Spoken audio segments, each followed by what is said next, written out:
د تمیم الداری رضی الله عنه قصه پاگه حدیث کی دی چی پیغمبر صلی اللہ علیہ وسلم یو پیر دا خلق را جمع کرو طول جمعات تا نو خلقو منزو کو دا پیغمبر صلی اللہ علیہ وسلم سر بیا پیغمبر صلی اللہ علیہ وسلم وی دا منزن بعد چی ہر سڑے دی بخبل زیبان دی کینی تو خلق ناسو انتظاری کن بیا پیغمبر صلی اللہ علیہ وسلم تا پوسو کو تدرون لما جماعتکو تاسو ته پته شتي ما ولې را جمع کړي هغه ته الله ورسوله عالم الله د الله رسول ته پته موږ ته پته نشته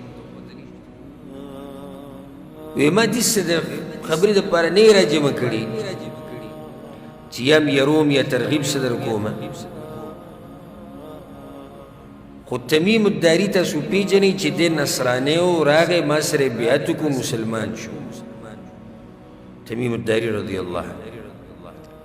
او دما ته یو داسې قصه وکړه چې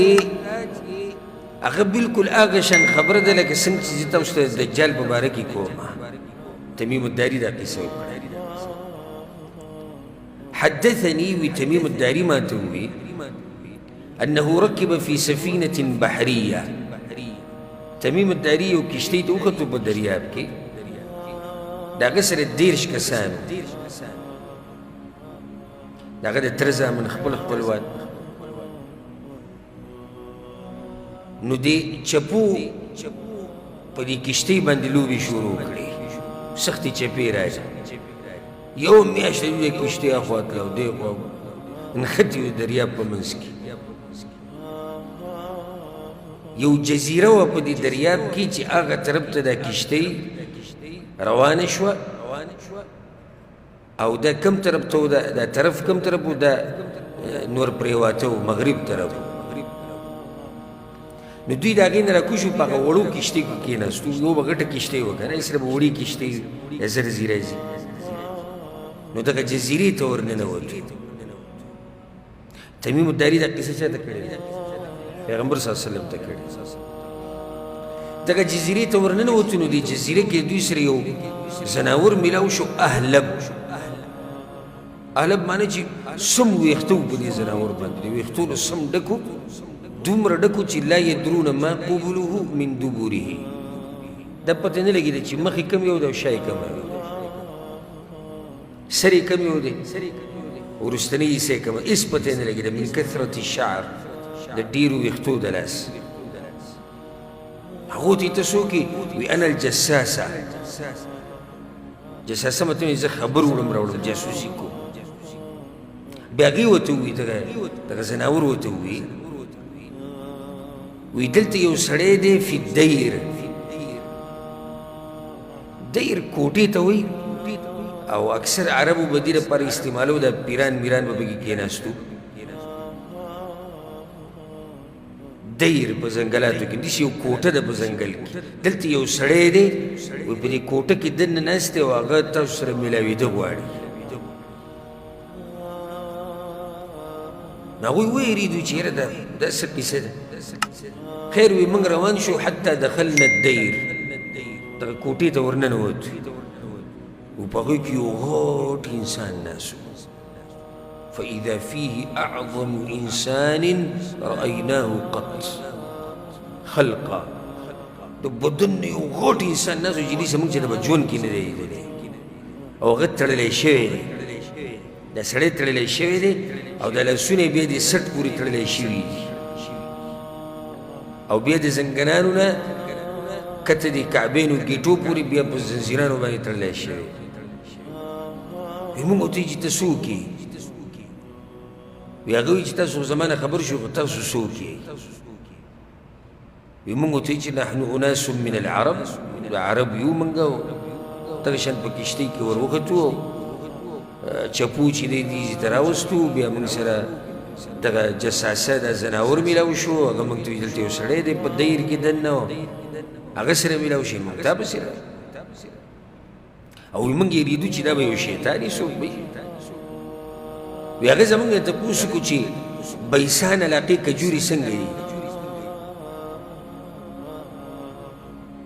میوه کوي که نه کوي او میوه کوي دا تفصیل روان دی زه به تاسو ته وایم دا بیسان کوم ځای کې ده او کوم ځای کې نه دلته صرف زما مقصد د حدیث نه دجال ثابتول دی بس بیسان علاقې چې کومې کجوري دي هغه میوه کوي که نه وایي چې او کوي وی نږدې ده چې میوه به نه کوي ښه بحیره طبریه چې کومه ده دریاب بحیره طبریه هغې کې څنګه اوبه شتي که نه موږ ورته چې هي کثیرة الماء په بحیره طبریه کې خو ډېرې اوبه دي وی نږدې ده چې دې د اوبه به وچې شي